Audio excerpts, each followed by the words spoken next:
So this is with a bit more sort of top end music and a piano line.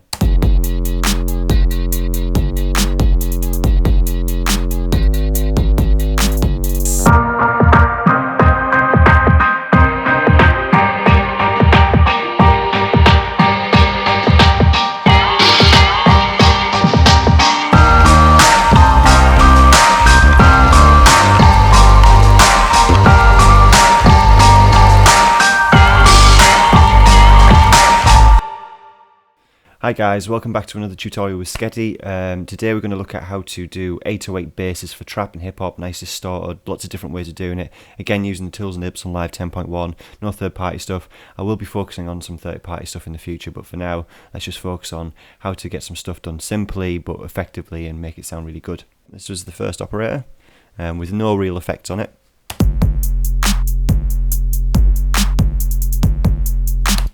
And then this is the operator with the distortion on and a bit of a high-end EQ roll-off as well.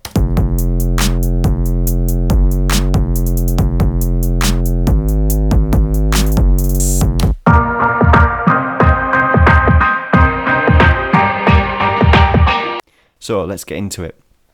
What I've done is I've loaded up a MIDI channel with an operator and a glue compressor, like I have done with the kicks and the snares, just to get things quickly started. The first thing I'm going to do with this though, because we're making a bass line, is I'm going to get the voices down to 1, just so we don't get any polyphony going on by accident and causing problems with that, which when we start to get into the distortion part, it's going to cause some issues. So we want the number of voices to 1, so it's only a monophonic synth. So I've put a bass line in here, which I've written in the key of F minor, sort of, with an F sharp in there for good measure. If we listen back to it now, you might not be able to hear that because it's just a sine wave at the moment.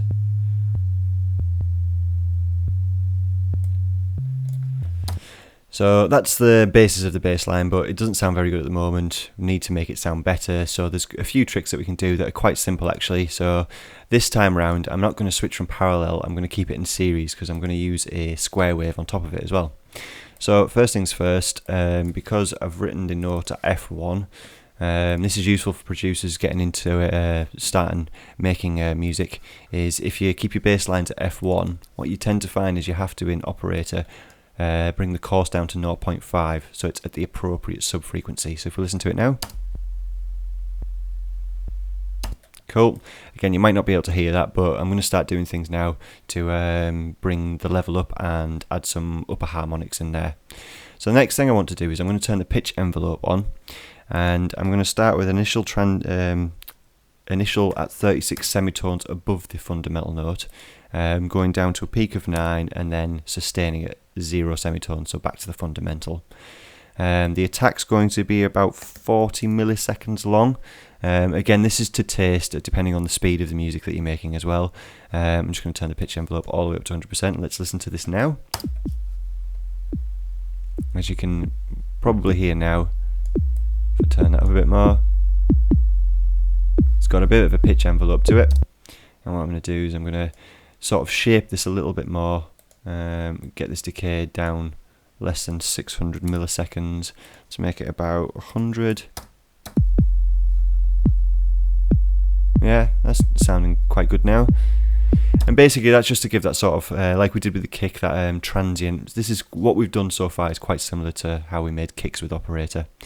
Now the next thing that I'm going to add on top is a square wave, and I'm going to use square D. You can use any of these really, but all that will happen is it'll just change the tonality with the upper harmonics. So I'm going to go with square D, and turn this down, and then I'm going to go to the envelope for it.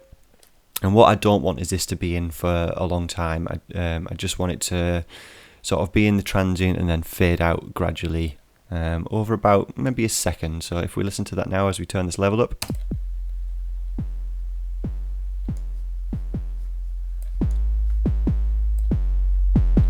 There we go, getting some level in there now. Nice one. So, and the next thing we're going to do as well is, this is more to taste for what you're wanting, because you could actually have this envelope, the master envelope, so if we play a note, it's always loud, but sometimes that sounds a little bit too over the top. So again, what I'm going to do here is I'm going to, because I've been making this before, I know the sort of roundabout attack times that I need. So we've got 700 milliseconds, and I'm going to drag this down so it fades out over about a second. And then if I play this along with the bass line instead of just a note on the keyboard, bring the sustain up.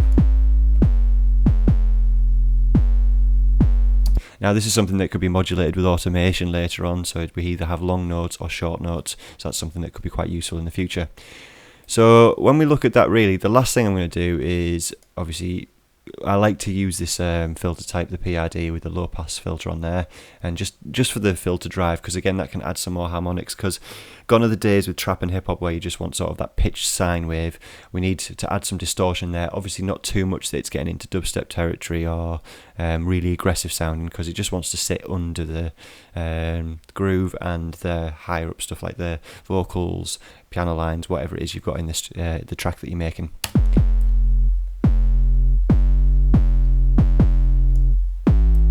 Again, just going through, changing each little sound together, bring this down to 0 decibels, drive the filter a little bit more, bring some of the top ends out. Cool.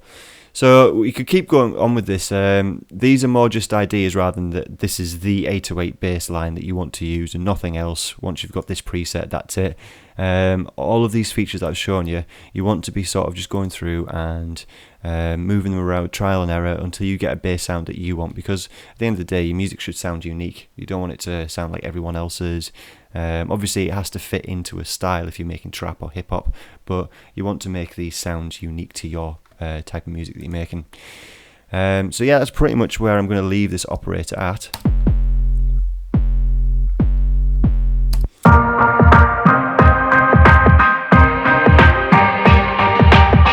Now the next thing for instant that sort of distorted sounding 808 bass is just to drive this makeup gain really, really high.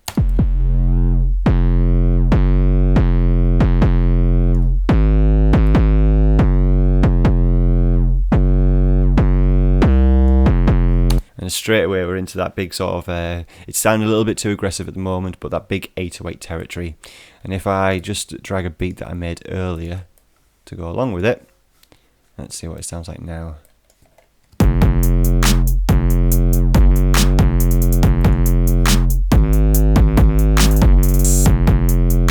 Cool. The next thing I'm going to add on the end of this is an EQ8 and also another glue compressor, because if I start doing stuff it might start to clip, which I don't want that to happen. And this EQ8 is to bring down some of the top end to make it less aggressive but to still have that distortion in there.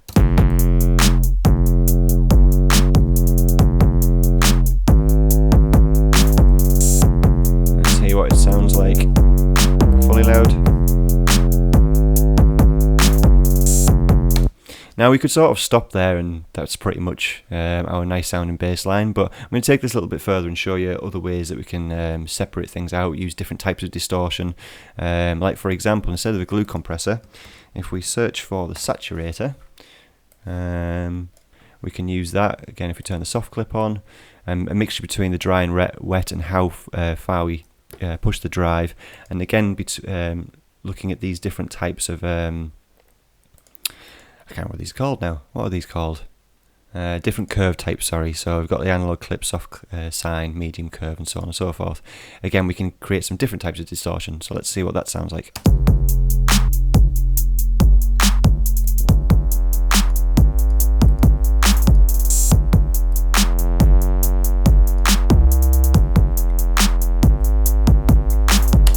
Cool. Another one we could use is the overdrive.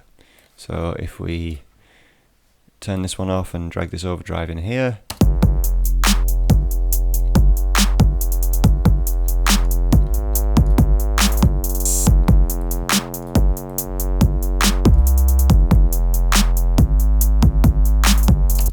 and another one we could use is obviously the amp as well. If we use it on the bass setting, take out all the top end, most of the mids as well. And if I just switch between them, saturator, you can see that we can get quite different distortions. And again, if you start to mix them together as well, so if I use this glue compressor with the saturator, I'll use the saturator with the overdrive, or with the amp, we can just start to slowly get some different types of distorted sub basses. Instead of just having that same generic one that everyone sort of uses, you can start to get quite unique sounding 808 subs. So I'm just going to go back to the glue compressor. I'm going to delete these.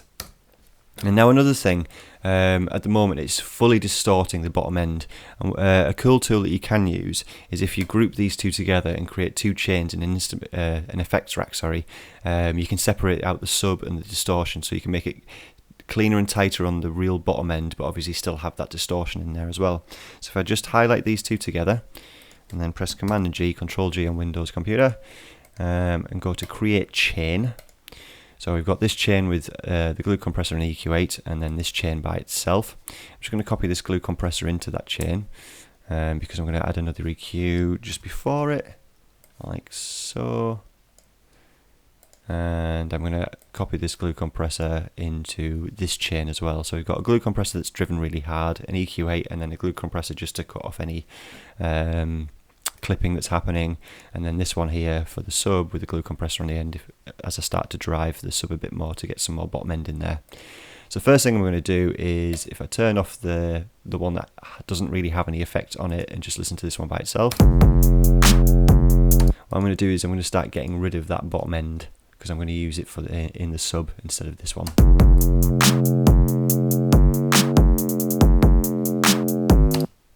And then if we turn on the sub one by itself, bring all of the top end out,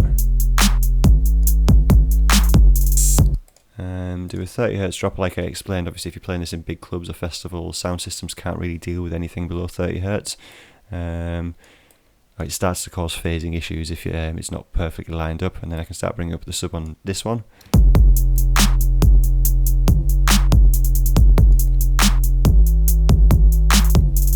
And then if I put them both together, do a bit more EQing just to make sure.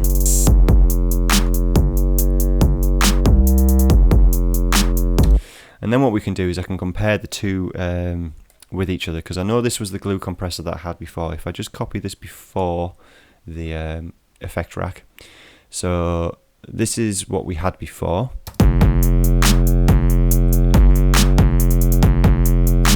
And obviously if I bring that EQ back in as well, but without the low, the high pass filter, sorry. That's what I had before, and then this is the new version with it chained out into two different channels.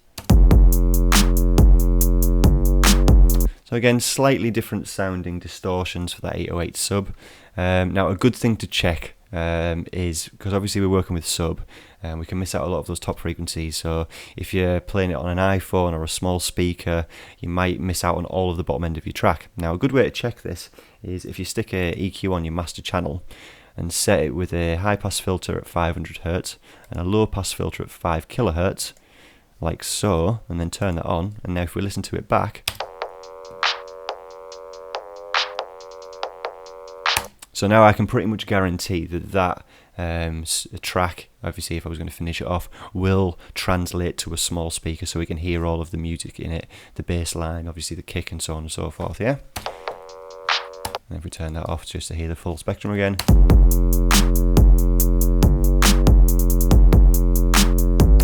Cool. So if I just then copy this into a bit of a track that I made earlier, turn off the operator and below it, and just loop around this. So this is with a bit more sort of top end music and a piano line.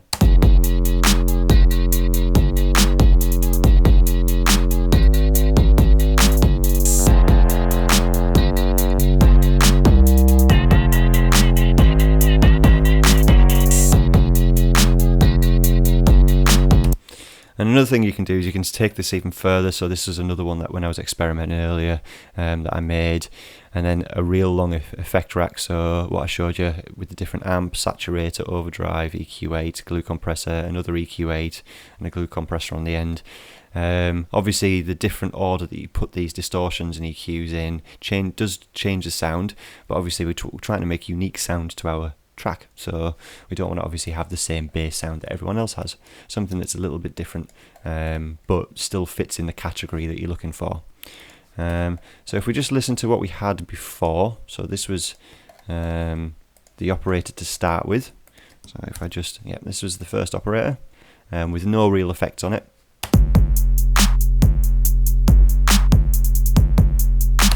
And then this is the operator with the distortion on and a bit of a high-end EQ roll-off as well.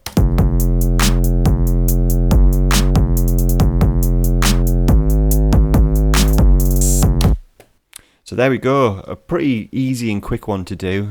Just really requires a sine, some a square wave on top with that initial transient just to bring in a little bit more top end, and then obviously distortion like a glue compressor with the makeup gain driven really high, and then an EQ8, and there you go. Quite easy to make something quite strong sounding very quickly, so then you can focus on the rest of your track with the high parts like your piano line, rap, vocal, any other melodies, lead lines that you're going to put in, and effects as well. So anyway, I hope you've enjoyed this guide. If you're enjoying these tutorials, please subscribe, leave a like on the video, and comment with any suggestions or any questions that you have about what I'm showing in these tutorials, or any recommendations, things that you would like to see me show a tutorial in the future. Anyway, I'll see you next time, guys. Bye. Hi guys, SKETI here. Do you want to learn how to... Or how about... Or maybe even... Well, I'm now giving online one-to-one tuition. The lessons will be entirely centered around what you want to learn. We can cover such things as... making drums, bass, sound design, sidechaining, mixing, composition, music theory, mastering, and much, much more. Maybe you just want to brush up on your production skills using Ableton Live or Logic, or whatever it is you want to learn. Get in touch on Facebook, Instagram, Twitter, and YouTube to find out more information. Bonus round. Every new student will get a free sample pack of their choice from my Exit Sounds sample label. So if this sounds good to you, and you want your tunes to sound less like, and more like, and get in touch to find out prices and book your first lesson now. See you soon.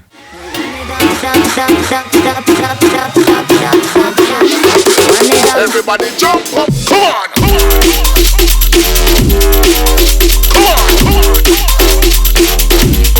Everybody jump up!